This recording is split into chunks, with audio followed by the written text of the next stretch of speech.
Judd. Well, I think we've got a bag of goodies for you today because we're going to be talking about what's happening at the moment with all the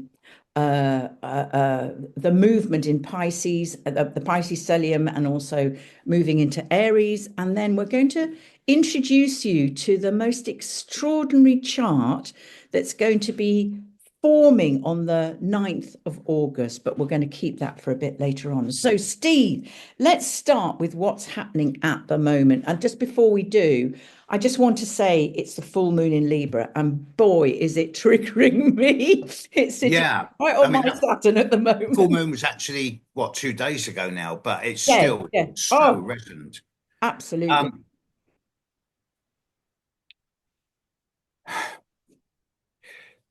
when we talk about now, we're still in the grip of all that stuff at the end of Pisces. There is the ongoing and seemingly blooming permanent, but it's not. But it's been around for 2 weeks. It's going to be around for another 2 weeks. Conjunction of Venus, Saturn, and the North Node. And there's also the ongoing conjunction of Mercury and Neptune, and Mercury's about to change sign today, tomorrow, and move into Aries, so it'll be exactly conjunct Neptune. There's also the separating conjunction of the Sun with Chiron. Yes. Then there's also the rapidly approaching opposition of Mars to Pluto, less than 5 degrees away now. I can feel it, can't you? Do you feel Yes, you can. Oh, it's I've playing seen out so many everywhere? car accidents in the last few days.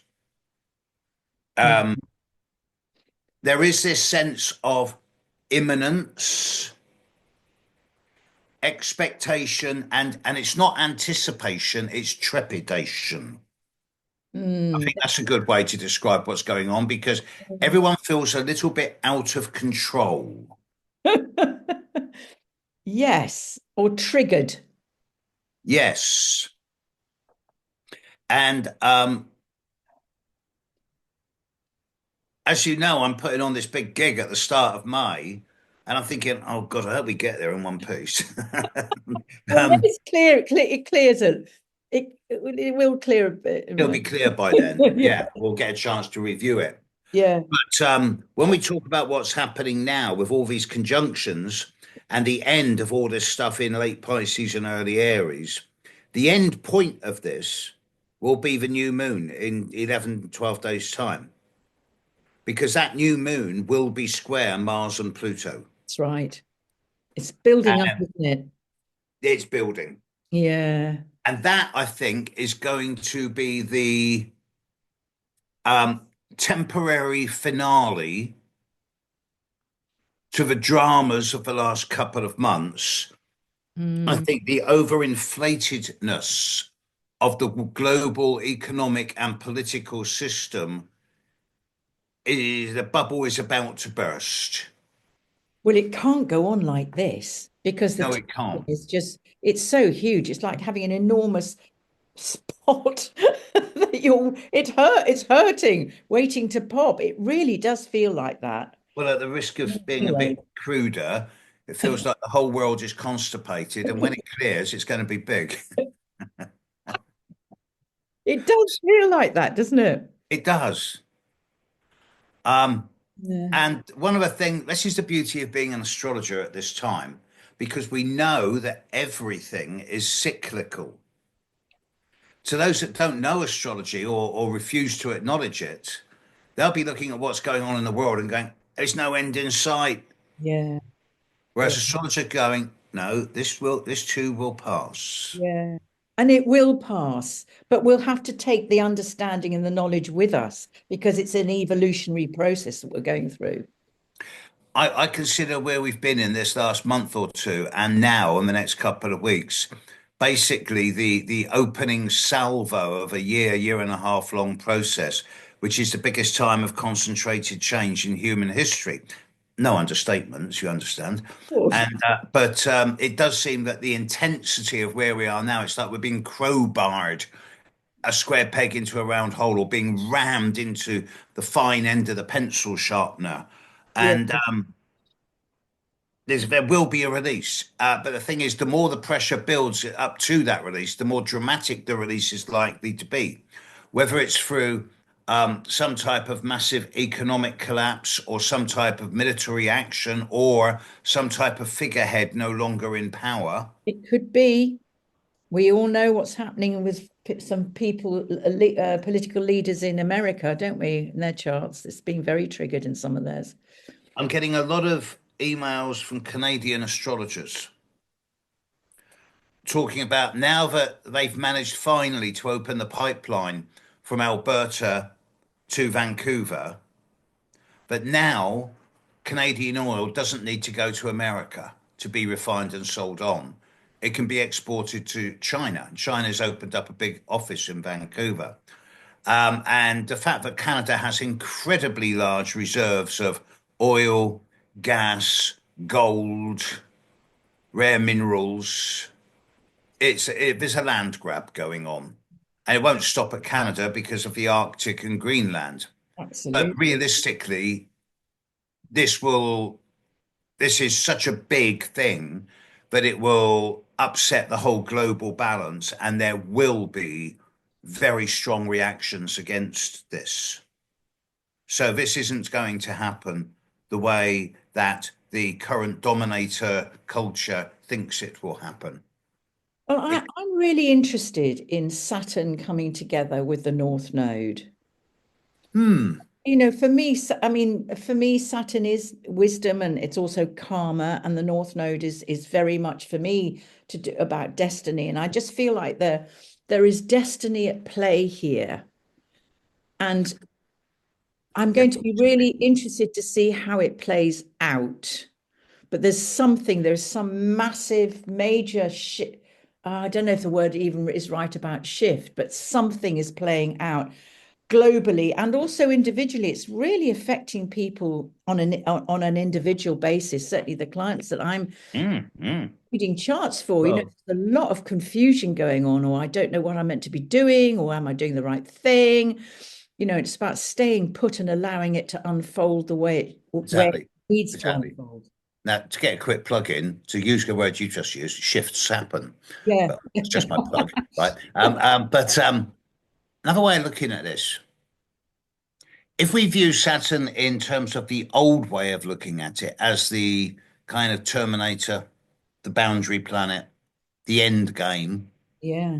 and Saturn conjunct the North Node in Pisces, along with Venus, which is actually quite comfortable in Pisces, but It loves being in Pisces. It dreams of romance. yeah, I wonder if this is the death gasp of the age of Pisces. Well, there's a lot of astrologers who believe it is, and it was at the equinox.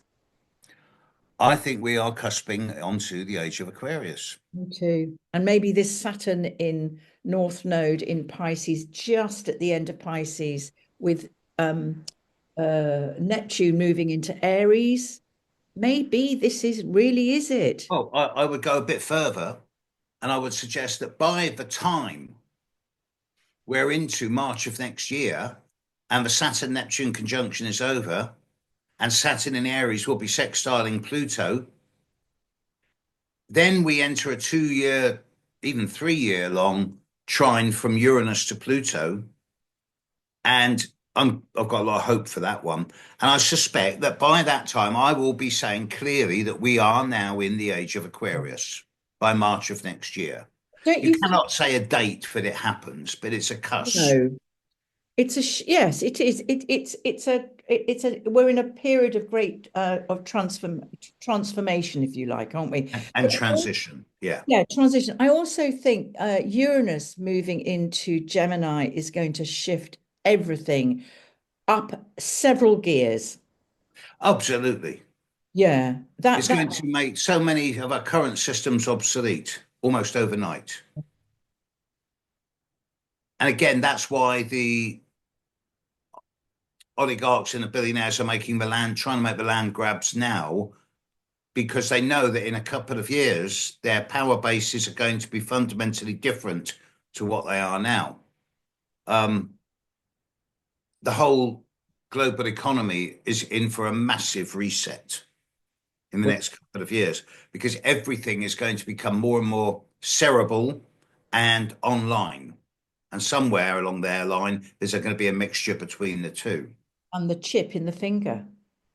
Fab. Yes. If you want it, I guess it'll be there if you want it. I think I'm really up for this. I hate being the separatist, but this sort of divide between protecting the human aspect of us, or the desire for so many people to want to return to the land and do it more naturally, and to protect the human part of ourselves, and this massive jump in technology and in futuristic thinking, which actually doesn't really have that room for that.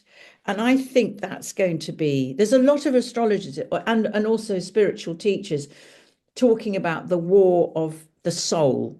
And I'm interested in that, Mm. very interested in that. And I wonder if this Saturn conjunct the North Node in Pisces, that for me, that is very soul based. Is this the decision?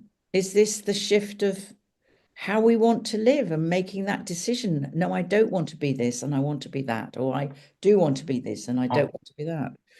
But on the based on the philosophy that you've got to go down to the bottom before you can go to the top, that you've got to go into the dark before you can get into the light. Yeah. I suggest that this is the death gasp of mainstream orthodox religion, Oh, yes. and that our belief systems in the future are going to be far more independently spiritual Yeah. and more animistic. And I can't wait. But yeah, I do understand that the clash between the people who want a more ethnic lifestyle as opposed to the technological drive to the emerging future. Mm. And the paradox, there's a sort of clash between the two. It makes me glad I've got a lot of Gemini in my chart, because I can see the ways in which they can coexist parallel to each other. Mm. Um, but there can't be an imbalance. We can't go We backwards. can't do either or anymore, can we really? That No. doesn't work. And so you're absolutely right. How do we bring the two together that work well together and have a voice in both without creating conflict? You're wrong. No, you're wrong. And that's what really concerns me, is how can we go beyond that very limited thinking? I shouldn't say this, but I'm going to. You can cut it out afterwards, or you can leave it in. I'm sure the web world will love it. Um, I couldn't help but howl with laughter the other day when I saw a well-known politician saying that his predecessor had just put $8 million into a study about transgender mice, when actually he should have said transgenic mice, looking at the gene pool and seeing how he can use mice to feed gene technology. But he made a mistake. He said transgender mice. And he was absolutely sure that that's what he was talking about. And I was like, Oh my okay, just goodness. when you think it can't get any worse. Um, Do you know what? Humor is our greatest saving grace. Yes, yes. I've just been with an MP this weekend who I know, and she's one of the new MPs intakes, and she's bloody hell, she's doing the best she can with who she is. And the system's broken. Yeah. It's just broken. Our economy is broken. The NHS is broken. And I don't want to be a doomsayer, but how can we do this differently and better? And Easy. maybe this is the big shift. Maybe this will be Uranus moving into Gemini. The fact that we do communicate in a different way that's more, well, it has a higher purpose. I could find a way to do it. I can give you a simple way that would solve 80% of all the problems within the space of 3 months, in a way that won't hurt anyone except the old guard who want to keep the system the way it's always been, because it keeps them in power. There is a way to do it. and it's simple. You just abolish all political parties. You still vote for our elected representatives to go to Parliament or Congress or the Senate, but not from a party biased position. Every big decision that needs to be made, they come back to their electoral base and say to their base, which way shall I vote? Yeah. That way you get rid of political bias, you get rid of the animosity, you get rid of left and right, and you just get common sense politics. But of course, that will never happen because there's too many vested interests in divide and conquer. Yeah, that's the thing. I've just read this wonderful novel. I haven't read it before. It's by Neville Shute, who's one of the great authors of our time. And it's called In the Wet. And the story is it's a beautiful story about the political system in England and in Australia. And if anybody's interested in how to do things differently, just read it. It was written in 1954, and he envisioned this time. It's just a beautiful read. And he was a seer. Neville Shute was a seer. He was. He did that fantastic book on post-nuclear apocalypse, didn't he? Yes, he did. Yes, he did. Can't remember the title, but yeah. Yes, he did. Yeah, I saw the movie. It was very, very poignant. Yeah, yeah. So, the people have been envisioning this, but we're not. This is my hope for this Saturn conjunct the North Node, that maybe with the wisdom, the collective wisdom, that Saturn for me, conjunct the North Node, maybe we can make some kind of collective leap of just becoming wiser around how our world is run, and to come together in groups, and actually to be I don't like to use the word governing, but to be self moderating or live in smaller communities. Central government does not work. But then the underlying problem is there's too many people. Well, that that speaks the truth. I mean, we could just sort of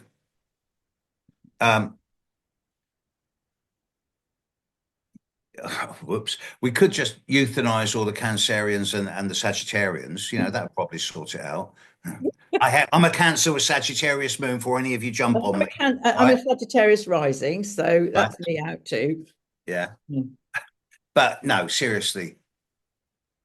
Are you familiar with Serena Roney Dougal? Yes, absolutely. First person in the world to get a PhD in parapsychology. And she turned her thesis into an absolutely seminal book, one of the most important books ever written, called Where Science and Magic Meet. And she postulated that whether you're looking at in any biological system, whether it is viral, bacterial, atomic, planetary, once the body of beings reach a certain number, they mutate. And that number is always 10 to the power of 10.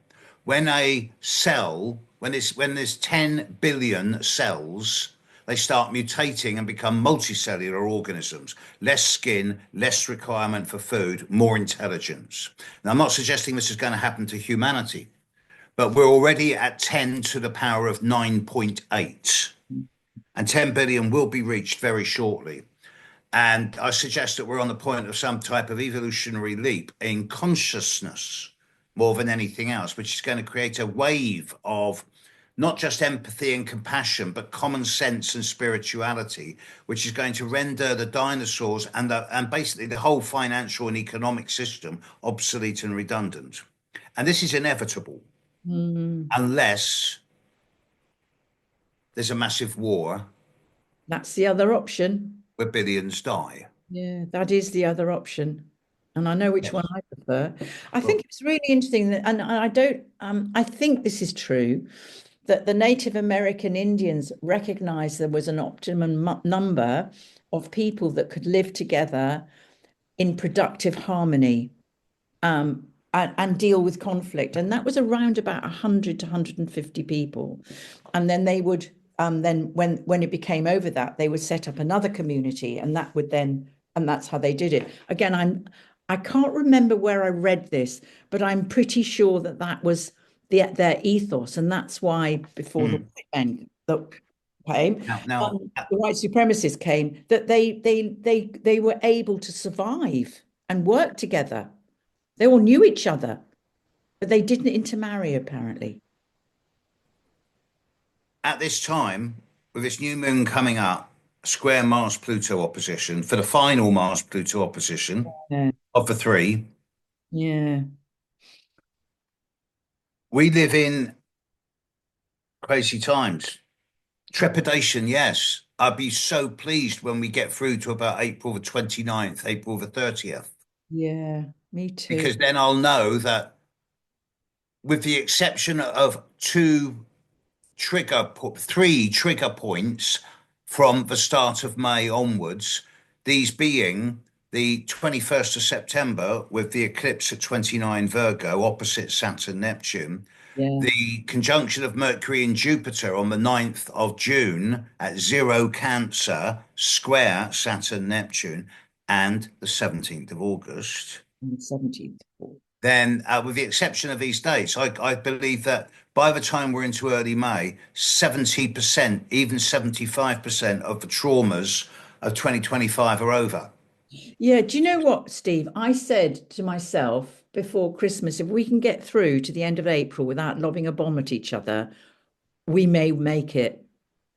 Yes, there's still the triggers later this year, and then there's the big stuff, the really big stuff in Yes. the early part of next year. But this is a reset Mm, for the next. This I was talking to an astrological group in America a couple of days ago, and I was saying, with the advent of astrological software, we can now look back and look forward 5,000, 10,000 years in a minute or two. mm. And there's nothing in the last 2,500 years or the next 2,500 years that bears any similarity in terms of strength and intensity compared to the astrological patterns that are happening right now. This is it. This is the end of our training, the end of our apprenticeship. Well, that this is what the Hopi prophecies foretold, isn't it? What Edgar Casey foretold. It has been part of the prophecies forever. We are in these times. Steve, should we share this chart, this August chart? Yes, let's. I'll put it up soon. Yeah, sure. It's just a very interesting chart. Now I've set it for where I am around 25 to 4, 20 to 4 in the afternoon. Oh, it's the 9th of August, Right, 2024, yeah, it's not the the 9th of 17th. August. Yeah, yeah. And I've set it for 20 to 4 because, yeah, there's a number of grand trines and oppositions and mystic rectangles, Two but kites. and a kite. Yeah. But I've set it for 20 to 4 in the afternoon, my time, because that gives a six-pointed star and it's more aesthetically pleasing. But it's the Star of Ishtar, isn't it? It's a hexagram. Yeah. Yes. And with Mars opposite Saturn, Neptune exactly, with Mercury opposite Pluto, with Uranus triggering them all, Yes. and its full moon. Just after the full moon, isn't it? It's what we call interesting. How do you interpret? Bonkers, mate. I think this tension running underneath it is going to really that's a biggie. Saturn opposite Mars. This, I don't think that this has got so much to do with the gulf over the Atlantic between North America, Europe, and finances. I think this is more to do with um, Russia, Ukraine, and possibly Israel and its surrounding countries, But because this chart speaks of final actions. mm, This is the last big hit from Mars yeah, to the outer planets. Yes, Mars will square Saturn, Neptune at the end of the year, but by that time they've retrograded back into Pisces and they're going to yes. be pulling away from each other. So that's not going to be so intense. This is the last big one. But look at how tight the opposition is between Mars and Saturn. It's really tight. It's really critical. So Yeah, it is. It is. And there's I think yes. I'll probably go on holiday this week. But also it's beautiful because the Oh, it geometry totally of is. this is stunning. Yeah. If you look at well, how do you read a mystical triangle? First of all, I really don't like that name. Okay, fair I know enough. it's, I think it's a Blavatsky invention, Okay, what do you call it? a rectangle. The rectangle then. How do Yeah, you read I'm it? I'm I'm down to earth. Well, it's a gateway to me because yes, you've got the oppositions which force the issue, but you've also got the trines and sextiles which bring Yeah. opportunities to blend and to harmonize and to find escape routes. So to me, it's like the idea of something mutating under pressure into something more refined. It's a sense of alchemy with it. Mm. Mm. Lead changing into gold, or more likely, latent turning into potent. I always think it's quite artistic as well. It is, and especially when you get a six-pointed star. I mean, come on. Yes. I mean, that's it. How often do you see that? I mean, isn't that just so beautiful just to look at? I mean, I'm just praying that beauty comes out of all this chaos on this is a holds the beauty of humanity for a time where I mean there is obviously there is this square between Jupiter and Jupiter. Who is it? Is Jupiter? Is there a square? Jupiter, Venus square Yeah, Ceres, yeah, but yeah, yeah, that's yeah. mine. Yes, that's going on. Yeah, Um, but that's and maybe we need that square. I mean, Ceres is God. I don't know. I mean, you can just look at it, and because Jupiter is also in Cancer, so and so is Venus in Cancer. So maybe the home, the roots, the this whole concept of ancestry or is going to be coming up to be really considered. What does it mean to belong? I've been talking with some high-power astrologers in America in the last few days, and one of the words that's cropped up a lot has been the singularity. Mm, And the singularity is getting very close now. It's going to be with us within less than a year and a half. And by singularity, I mean the time where artificial intelligence becomes smarter than humanity. yeah. Now, everyone else, when they hear that phrase, shudders and thinks of Skynet and Terminator and computers going, we don't need humans anymore. Let's just run the place ourselves. Rubbish. The way that AI has already been set up in a way that's designed to help humanity get smarter has provided the basis of AI in a way that can't be tweaked. Mm, And it is now impossible for any malign group to start reprogramming AI towards their own personal goals. And AI is at the core is dedicated towards improving, helping humanity improve itself. So I'm quite happy about the acceleration of artificial intelligence because it's forcing us to accelerate in our evolution as well. And I can see a real blend out of this. And I think part of what we're seeing now is the precursor to this. I can see some type of interface between soft technology and the human genome as being in place within a couple of years, more than where it currently is, because you've already got people with chips in their brain to enable paraplegics to yeah. walk But you or know, epileptics to not have so many fits. And this is just a start. and that's really miraculous. But what I do like about this chart is the fact it's got a Sagittarius rising. I know because it's set at a particular time, but Sagittarius rising for me is maybe that we will really start to really consider what faith and belief mean to us. And I believe that when you do not have faith, that you live in a wobbly world because we need the faith in the great mystery. We need faith in something greater than us happening. We need faith in I totally agree with you. Faith is an upgrade on truth absolutely. because truth has been so polluted. Yes. There is no truth anymore. Yes. All we have is faith. And it's not faith in anyone or anything, or even faith in the future. It's just It's faith in ourselves and trusting our own yeah. instinct. And for me, it's something greater, actually. For me, that's where I put my faith that there is I'm not saying there's a plan or a divine plan, but there's something, with all there is something greater than me at play here. And I'm hoping, that's my prayer, that we, whatever happens to us, we are reintroduced to this the concept of awe, that we are not everything and all things. There is something else going on beyond us that is great mystery. And I love that. And that's what gives me faith. Me too. I love it that we're heading into what Terence McKenna called the nexus point, where we break through, not break down. Yes, absolutely. And then we enter into a kind of glory, Yes, which to me is representative of a more enhanced dimensional yes, objective field, yeah. where we see things a lot clearer, where words like empathy and compassion become stronger, whilst at the same time keeping our feet on the ground and retaining our identity and individuality. Mm. It's a biggie, this one, isn't it? It's Yeah, very, I find this chart really cosmic. It's full of mystery and beauty and harmony and challenge at the same time. And kind of it's that kaleidoscope when you look down a kaleidoscope or it feel and they change. I feel it's like that.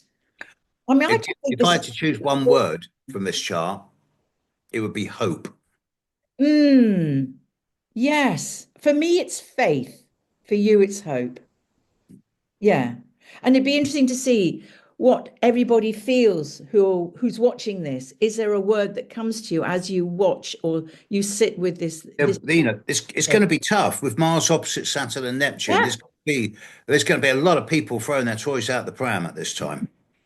Yes. But you know something? Maybe we need to. Maybe we need to. Maybe, we're just done with the way it was. But anyway, I do feel for me, there is this sense of beauty in and this there's a sense of real cosmic beauty in this chart, and we just felt that we wanted to share it with everyone who's watching, didn't we, Steve? Yes, we did. We did. I think that's a great way to leave it, Sue. I think it is.